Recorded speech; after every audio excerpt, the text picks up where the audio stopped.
இன்னையோட மார்க்கெட் பொறுத்த வரைக்கும் ஓப்பனிங்கே கேப் டவுனில் இருந்து கண்டினியூஸ் ஃபால் அப்படிங்கிறது கொடுத்துருந்தாங்க.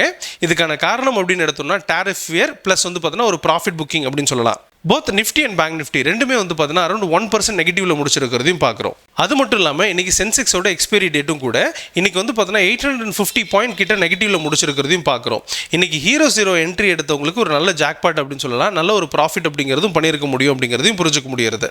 எனிவே இந்த மார்க்கெட் ஃபர்தராக Thursday எப்படி இருக்கும் அப்படிங்கிறதையும் Thursdayக்கான நிஃப்டி பேங்க் நிஃப்டிக்கான டெக்னிக்கல் வியூ என்ன அப்படிங்கிறதையும் நம்ம ட்ரேட் எம்பர் மெத்தடில் அனலைஸ் பண்ணிடலாம். நீங்கள் இன்னைக்கு எவ்வளோ ப்ராஃபிட் பண்ணீங்க, உங்களோட பொசிஷன் என்ன அப்படிங்கிறத கமெண்ட் செக்ஷனில் கமெண்ட் பண்ணுங்கள். நம்ம ட்ரேட் எம்பரருக்கான டெலிகிராம் அண்ட் வாட்ஸ்அப் குரூப்புக்கான லிங்க் டிஸ்கிரிப்ஷனில் கொடுக்குறேன், தேவைப்படுறவங்க ஜாயின் பண்ணிக்கோங்க. Hello everyone, this is Jagadeeswaran, founder of Trade emperor.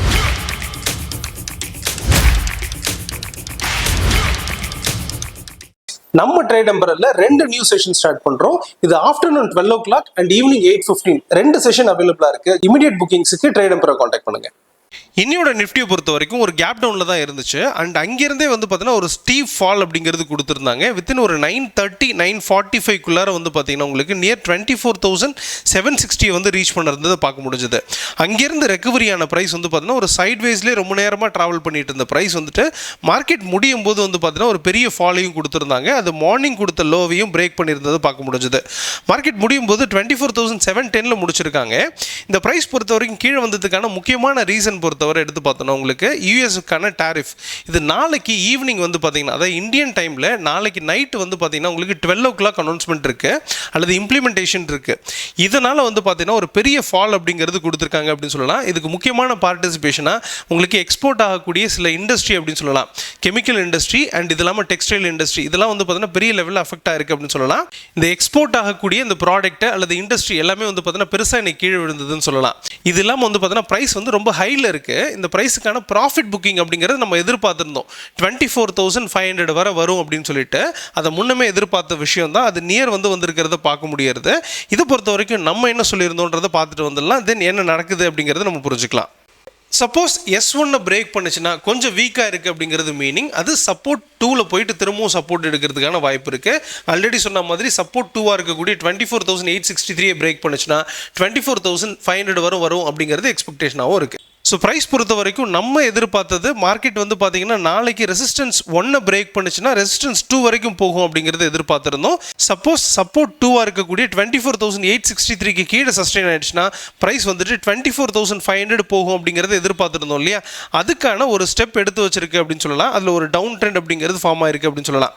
So ஜென்ரலாக இமீடியட்டாக வந்து பார்த்தீங்கன்னா அந்த லெவல் போகும் அப்படிங்கிறது நம்ம எதிர்பார்க்க முடியாது. பிகாஸ் அதில் ஒரு டவுன் ட்ரெண்ட் இருக்கும் அப்படிங்கிறது தான் அந்த இடத்துல நம்ம கம்யூனிகேட் பண்ணுறது. அழகாக வந்து பார்த்தீங்கன்னா அதுக்கு டைரக்ஷன்ஸ் எடுத்து அப்படின்னு சொல்லலாம். ஸோ ஃபர்தராக இது Thursday எப்படி இருக்கும் அப்படிங்கிறத பார்த்துடலாம். அதுக்கு முன்னாடி ஓப்பன் இன்ட்ரெஸ்ட் டேட்டாவை எப்படி இருக்குன்றதை புரிஞ்சுக்கலாம். வேர்ல்டு மார்க்கெட் பொறுத்தவரை நாளைக்கு விநாயகர் சதுர்த்தி அப்படிங்கிறதுனால நாளைக்கு ஹாலிடேவாக இருக்கிறதுனால இந்த டேட்டாவை நம்மளால அனலைஸ் பண்ண முடியாது. டேரெக்டாக ஓப்பன் இன்ட்ரெஸ்ட் டேட்டாவுக்கு போயிடலாம். ஓப்பன் இன்ட்ரெஸ்ட் பொறுத்த வரைக்கும் பார்த்தீங்கன்னா உங்களுக்கு எக்ஸ்பைரி டேட்டாவும் இருக்குது. டேரெக்டாக வந்து பார்த்தீங்கன்னா Thursday எக்ஸ்பைரியாக இருக்குது. அண்ட் ஓவராலாக வந்து பார்த்தீங்கன்னா கால் ரைட்டர்ஸ் கொஞ்சம் அதிகமாகவே இருக்காங்க அப்படிங்கிறத பார்க்குறோம். அதுதான் வந்து பார்த்தீங்கன்னா PCR ரேஷியோ கன்ஃபார்ம் பண்ணது 0.57 அப்படிங்கிறது மார்க்கெட் வந்து பார்த்தீங்கன்னா பியரிஷில் இருக்குது அப்படிங்கிறத கன்க்ளூட் பண்ணுது. பட் இவ்வளோ ரேஞ்சில் இருக்கும்போது மார்க்கெட் டைரெக்டாக மாறுறதுக்கான வாய்ப்புகள் கூட இருக்குது. அதை டெக்னிக்கலாக பார்த்து கன்க்ளூட் பண்ணிக்கலாம். இன்னையை பொறுத்த வரைக்கும் வந்து பார்த்தீங்கன்னா உங்களுக்கு அதிகமான கால் ரைட்டரும் அண்ட் புட் ரைட்டர்ஸ் என்ன பண்ணியிருக்காங்க லாஸை புக் பண்ணிவிட்டு மார்க்கெட் கீழே போகிறதுக்கு ஒரு முக்கியமான ரோல் ப்ளே பண்ணியிருக்காங்க அப்படிங்கிறதையும் நம்ம இந்த இடத்துல புரிஞ்சுக்க முடியாது. ஸோ ஓவராலாக மார்க்கெட் வந்து நெகட்டிவ்ல இருக்குது அப்படிங்கிற அந்த லீடை இந்த இடத்துல ஓப்பன் இன்ட்ரெஸ்ட்லேருந்து எடுத்துட்டு டெக்னிக்கல் வியூ பார்த்துடலாம். நம்ம கொடுக்கக்கூடிய வியூ நம்ம ட்ரேட் எம்பரர் மெத்தட் எந்த அளவுக்கு அக்யூரேட்டா இருக்கு அப்படிங்கறத ப்ரூவ் பண்றதுக்காக தான். இதை பார்த்துட்டு யாரும் ட்ரேட் பண்ண வேண்டாம். அப்படி ட்ரேட் பண்றதுனா ப்ராப்பரா லேர்ன் பண்ணிட்டு ட்ரேட் எடுங்க. நிஃப்டியோட டெக்னிக்கல் வியூ பொறுத்த வரைக்கும் நம்ம ட்ரேட் எம்பரர் மெத்தடில் 3 சப்போர்ட்டையும் 3 ரெசிஸ்டன்ஸையும் ஐடென்டிஃபை பண்ணுறோம். இதில் ப்ரைஸ் வந்து பார்த்தீங்கன்னா ஃபர்தராக எப்படி ட்ராவல் ஆகும் அப்படிங்கிறத புரிஞ்சுக்கலாம். ரீசெண்டாக வந்து பார்த்தீங்கன்னா ஒரு டவுன் ட்ரெண்ட் அப்படிங்கிற ஃபார்மேஷனை கொடுத்துருக்காங்க. இது ப்ரைஸ் வந்து பார்த்தீங்கன்னா கரண்ட்டாக லோயர் லோவில் ட்ராவல் ஆகிட்டு இருக்கு. இது சின்னதாக வந்து பார்த்தீங்கன்னா ஒரு லோயர் ஹையை கொடுத்து திரும்ப வந்து பார்த்தீங்கன்னா உங்களுக்கு லோயர் லோவை கொடுக்கறதுக்கான வாய்ப்பு அப்படிங்கிறது இருக்குது. அது சப்ளை ஜோன் வரைக்கும் அதாவது 24,775 வரை வந்துட்டு அங்கிருந்து வந்து பார்த்தீங்கன்னா ஃபாலோ ஆகிறதுக்கான வாய்ப்பு இருக்குது. அது சப்போர்ட்டாக இருக்கக்கூடிய 24,615 இந்த இடத்த வந்து ரீச் ஆகிறதுக்கான வாய்ப்பு இருக்குது. திரும்ப வந்து பார்த்தீங்கன்னா ஒரு சின்னதாக வந்து ஒரு கரெக்ஷன்ஸ் அப்படிங்கிறது வரலாம். அது வந்து பார்த்தீங்கன்னா 24,700 வர்றதுக்கான வாய்ப்பு இருக்குது. அங்கிருந்து ஒரு லோயர் லோவை கொடுக்கறதுக்கான வாய்ப்பு இருக்குது. ஸோ இதோட டைரக்ஷன்ஸ் அப்படிங்கிறது டுவர்ட்ஸ் 24,500 வரை வரும் அப்படிங்கிறது ஆல்ரெடி நம்ம ஐடென்டிஃபை பண்ணியிருக்கோம். அதை ரீச் பண்ண பிறகு அந்த இடத்துல ஒரு ஹையஸ்ட் டிமாண்ட் அப்படிங்கிறது கிடைக்கலாம். அது வந்து பார்த்தீங்கன்னா நியர் 24,500லே கிடைக்கிறதுக்கான வாய்ப்பு இருக்குது, அல்லது 24,340 வரை வர்றதுக்கான வாய்ப்புகள் கூட இருக்குது. அதையும் பிரேக் பண்ணிச்சுன்னா ஃபர்தராக கீழே போகிறதுக்கான வாய்ப்பு இருக்குது. அந்த இடத்துல டிமாண்டே கிரியேட் ஆகலைன்றதை நம்ம புரிஞ்சுக்கலாம். பட் எனிவே இப்போ இருக்கக்கூடிய டைரக்ஷன்ஸ் அப்படிங்கிறது டுவர்ட்ஸ் 24,500 வரை இருக்குது அப்படிங்கிறது புரிஞ்சுக்கிறோம். இந்த ரெண்டு ஜோனில், அதாவது 24,500லேருந்து 340க்குள்ளார ஒரு ஹையஸ்ட் டிமாண்ட் இருக்குது அப்படிங்கிறதையும் ஓவரால் மூவாக புரிஞ்சுக்கலாம். சப்போஸ் மார்க்கெட் வந்து அகெயின்ஸ்டாக மேலே போகிற பட்சத்தில், அதாவது வந்து பார்த்தீங்கன்னா உங்களுக்கு சப்ளை ஜோனாக இருக்கக்கூடிய 24,775ல் சப்ளை கிரியேட் ஆகாத பட்சத்தில் ப்ரைஸ் வந்து பார்த்தீங்கன்னா உங்களுக்கு கொஞ்சம் மேலே வந்துடலாம். அது ரெசிஸ்டன்ஸ் ஒன்றா இருக்கக்கூடிய 24,835 38 இந்த ரேஞ்சிலலாம் வந்து பார்த்தீங்கன்னா உங்களுக்கு திரும்ப வந்து பார்த்தீங்கன்னா ரெசிஸ்டன்ஸ் கிரியேட் ஆகிருக்கு அப்படின்னு சொல்லலாம். அதை பிரேக் பண்ணிச்சுன்னா தான் உங்களுக்கு கொஞ்சம் பாசிட்டிவாக மாறுது அப்படின்னு சொல்லி புரிஞ்சுக்கலாம். இது வந்து பார்த்தீங்கன்னா ஒரு ரிஸ்கான ஏரியாவாக நம்ம ஐடென்டிஃபை பண்ணுறோம். அப்போது ரெசிஸ்டன்ஸ் 1, அதாவது 24,838 இதை பிரேக் பண்ணி சஸ்டெயின் ஆயிடுச்சுன்னா 25,021 வரை போகலாம் அப்படிங்கிறது ஓவரால் வியூவாக இருக்குது. இந்த டைரக்ஷன்ஸ் வர்றதுக்கு கொஞ்சம் டைம் எடுக்கும். இதுக்கு மேலே அடுத்தடுத்த டைரக்ஷன்ஸாக பார்த்துக்கலாம் அப்படிங்கிறதும் புரிதலாக இருக்குது. இன்னைக்கு பேங்க் நிஃப்டியை பொறுத்த வரைக்கும் ஓப்பனிங்கே கேப் டவுனில் இருந்துச்சு. அங்கேருந்து ஒரு ஸ்டீப் ஃபாலை கொடுத்துருந்தாங்க. இங்கேருந்து கீழே வந்த ப்ரைஸ் வந்து பார்த்தீங்கன்னா 54,900, அதாவது சப்போர்ட் 2 பிரேக் பண்ணிட்டு மார்க்கெட் வந்து பார்த்தீங்கன்னா நியர் 54,500 நியரில் வந்து பார்த்தீங்கன்னா சப்போர்ட் எடுத்து அங்கேருந்து வந்து பார்த்தீங்கன்னா ஒரு சைட்வேஸ்லேயே மூவ் இருக்கிறத பார்க்க முடிஞ்சது. அண்ட் மார்னிங்கோட லோவை பிரேக் பண்ணிட்டு வந்து பார்த்தீங்கன்னா ஈவினிங் வந்து முடியும் போது 54,400 நியரில் வந்து முடிச்சிருக்கிறதையும் பார்க்குறோம். இதை பொறுத்த வரைக்கும் நம்ம என்ன சொல்லியிருந்தோம்னா, அப்படின்னும் போது இந்த இடத்துல வந்து பார்த்தீங்கன்னா ஒரு ஸ்ட்ராங் சப்போர்ட் அல்லது வந்து பார்த்தீங்கன்னா ப்ரைஸ் வந்து பார்த்தீங்கன்னா ஒரு ஹை டிமாண்டில் இருக்குது அப்படின்னு சொல்லி புரிஞ்சுக்க முடியும். இதை பிரேக் பண்ணிச்சுன்னா பெருசாக கீழே விடுறதுக்கான வாய்ப்பு இருக்குது அப்படிங்கிறதும், இதை பொறுத்த வரைக்கும் ரெண்டு சப்போர்ட், ஒரு ஸ்ட்ராங் டிமாண்ட் ஜோன் இருக்குது அப்படிங்கிறத சொல்லியிருந்தோம். இந்த ப்ரைஸை பிரேக் பண்ணாது, அப்படி பிரேக் பண்ணிச்சுன்னா பெருசாக ஃபாலோ ஆகும் அப்படிங்கிறத எதிர்பார்த்துருந்தோம். அதே மாதிரியே வந்து பார்த்தீங்கன்னா 688 பாயிண்ட் கிட்ட டவுன் ஆகி முடிச்சிருக்கிறதையும் பார்க்குறோம். ஸோ ஃபர்தராக இது எப்படி இருக்குது அப்படிங்கிறத பார்த்துலாம். அதுக்கு முன்னாடி ஓப்பன் இன்ட்ரெஸ்ட் அனாலிசிஸ் எப்படி இருக்குன்றதையும் புரிஞ்சுக்கலாம். ஓப்பன் இன்ட்ரெஸ்ட் டேட்டா பொறுத்த வரைக்கும் வந்து பார்த்தீங்கன்னா call and put writers compare பண்ணும்போது ஹெவியான கால் ரைட்டர்ஸ் அப்படிங்கிறவங்க இருக்காங்க. PCR ratio 0.43.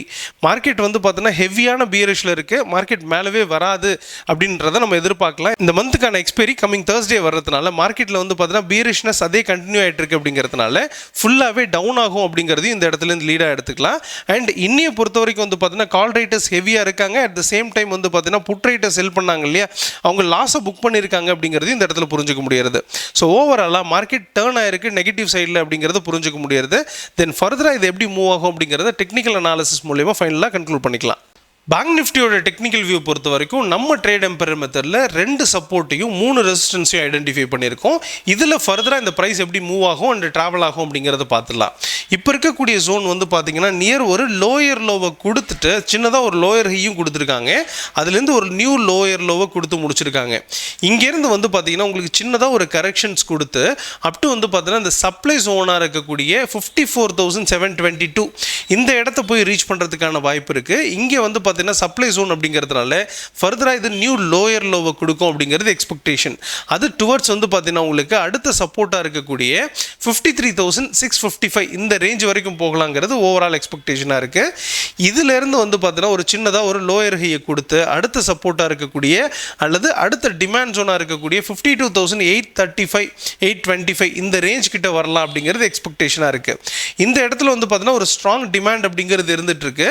இந்த இடத்த போய் ரீச் பண்ணிச்சுன்னா ஹையஸ்ட் வந்து பார்த்தீங்கன்னா ஒரு டிமாண்ட்னால ப்ரைஸ் திரும்ப வந்து பார்த்தீங்கன்னா மேலே போகிறதுக்கான வாய்ப்பு அப்படிங்கிறது கொடுக்கலாம் அப்படிங்கிறது எக்ஸ்பெக்டேஷனாக இருக்குது. இது நடக்கிறதுக்கு இமீடியட்டாக நடந்துடும் நம்ம சொல்ல முடியாது. இது நடக்கிறதுக்கே வித்தின் 15 to 20 days நடக்கிறதுக்கான வாய்ப்பு இருக்குது. டைம் ஃப்ரேம் அப்படிங்கிறது 2 days to 3 days டைம் ஃப்ரேமில் ஐடென்டிஃபை பண்ணுறதுனால டைம்ஸ் அப்படிங்கிறது ரொம்பவே அதிகமாக நடக்கலாம் அப்படிங்கிறதையும் புரிஞ்சுக்கலாம். பட் இமீடியட்டாக நடக்க போகிறது சின்னதாக ஒரு கரெக்ஷன்ஸ் கொடுத்து அது சப்ளை ஜோன்லேருந்து ப்ரைஸ் கீழே வரும் அப்படிங்கிறது ஓவரால் எக்ஸ்பெக்டேஷனாக இருக்குது. இமீடியட் சப்போர்ட் அப்படிங்கிறது 53,655 இந்த ரேஞ்ச் வரைக்கும் வரும்ன்றதை நம்ம புரிஞ்சுக்கலாம். இது அடுத்தடுத்து என்ன நடக்குதுங்கிறத அடுத்தடுத்து பார்த்துக்கலாம். சப்போஸ் இந்த மார்க்கெட் வந்து பார்த்தீங்கன்னா அகெயின்ஸ்டாக போகிற பட்சத்தில் அது எப்படி ட்ராவல் ஆகிருக்குன்னா இந்த சப்ளை ஜோனில் சப்ளை கிடைக்காம ப்ரைஸ் வந்து பார்த்தீங்கன்னா இங்கே பிரேக் பண்ணுற பட்சத்தில் ப்ரைஸ் வந்து பார்த்தீங்கன்னா உங்களுக்கு அடுத்த சப்ளை ஜோனாக இருக்கக்கூடிய 55,257 இந்த ரேஞ்ச் வரைக்கும் போகிறதுக்கான வாய்ப்பு இருக்குது. ஈவன் இது வந்து பார்த்தீங்கன்னா உங்களுக்கு ரிஸ்கி ஜோனாக நம்ம ஐடென்டிஃபை பண்ண வேண்டியதாக இருக்குது. இதையும் பிரேக் பண்ணிச்சுன்னா ரெசிஸ்டன்ஸ் 1 போய் ரீச் பண்ணும். அது வந்து பார்த்தீங்கன்னா உங்களுக்கு 55,542 இந்த ரேஞ்ச் வரைக்கும் போகலாங்கிறது அடுத்த எக்ஸ்பெக்டேஷனாக இருக்குது. இதுவும் வந்து பார்த்தீங்கன்னா ஒரு ரிஸ்கான ஏரியா. இதுக்கு மேலே மேலே தான் ஒரு ஸ்ட்ராங் பாசிட்டிவ் மொமெண்டம் அப்படிங்கிறது வரதுக்கான வாய்ப்பு இருக்குது அப்படிங்கிறதையும் புரிஞ்சுக்கலாம். ஓவராலாக இப்போ இருக்கக்கூடிய ஜோனில் வந்து பார்த்தீங்கன்னா ப்ரைஸ் கீழே இறங்கும் அப்படிங்கிறத ஐடென்டிஃபை பண்ணுறோம். அது சப்போஸ் வந்து பார்த்தீங்கன்னா சப்ளை ஜோனாக இருக்கக்கூடிய 54,722க்கு மேலே இருக்கிற பட்சத்தில் கொஞ்சம் டேர்ன் ஆகிடலாம் அப்படிங்கிறதையும் புரிஞ்சுக்கணும். இது என்ன 2 ரேஞ்சஸ் கொடுக்குறோம் அப்படிங்கிறத நம்ம பார்க்கும்போது ஜென்ரலாகவே வந்து பார்த்தீங்கன்னா ஒரு ட்ரேடர் எப்படி இருக்கணும் அப்படின்னு பார்த்தீங்கன்னா ப்ராப்பர் டெக்னிக்கல் அனாலிசிஸ் தெரிஞ்சவர் எப்படி பண்ணுவார் அப்படின்னு பார்த்தீங்கன்னா உங்களுக்கு இனிஷியலாக செல்லரோட ட்ராவல் பண்ணுவார். சப்போஸ் வந்து பார்த்தீங்கன்னா மார்க்கெட் ரிவர்ஸ் ஆகுது அப்படின்னா இமீடியட்டாக வந்து பார்த்தீங்கன்னா உங்களுக்கு அதுலேருந்து குவிட் பண்ணிவிட்டு திரும்ப பையராக மாறுறதுக்கு அவர் ரெடி ஆயிடணும். இல்லை நான் வந்து பார்த்தீங்கன்னா உங்களுக்கு அடமெண்ட்டாக நான் செல்லராக தான் இருப்பேன் அப்படின்னும் போது நம்மளோட பணம் நம்மள கையில் இருக்கிறதுக்கான வாய்ப்பு இல்லை அப்படிங்கிறதையும் புரிஞ்சுக்கணும். ஸோ ஒரு ப்ராப்பர் டெக்னிக்கல் அனாலிசிஸும் ரொம்ப முக்கியம் அண்ட் டிசிப்ளின்ஸ் அப்படிங்கிறது ரொம்பவே முக்கியம். அண்ட் பையரோன்னா பையரோட ட்ராவல் பண்ணுறதும் திரும்ப பையர் வந்து பார்த்தீங்கன்னா உங்களுக்கு செல்லராக மாறும்போது நம்ம செல்லராக மாறல அப்படின்னாலும் நமக்கு நெகட்டிவ் வரதுக்கான வாய்ப்பு இருக்குது அப்படிங்கிறதையும் புரிஞ்சுக்கணும். ஸோ இந்த வியூ பொறுத்த வரைக்கும் நம்ம ட்ரேட் எம்பர் மெத்தட் எந்த அளவுக்கு அக்யூரஸியாக இருக்குது அப்படிங்கிறத ப்ரூவ் பண்ணுறதுக்கான ஒரு வியூ தான். இதை பார்த்துட்டு யாருமே டேரெக்டாக போய் ட்ரேட் எடுக்கக்கூடாது. ஸோ ப்ராப்பர் டெக்னிக்கல் அனாலிசிஸ் அப்படியே ரொம்ப முக்கியமாக இருக்குது. ஸோ அது இல்லாமல் ட்ரேட் பண்ணாதீங்க அப்படிங்கிறதையும் ரிக்வெஸ்ட்டாக வச்சுக்கிறேன்.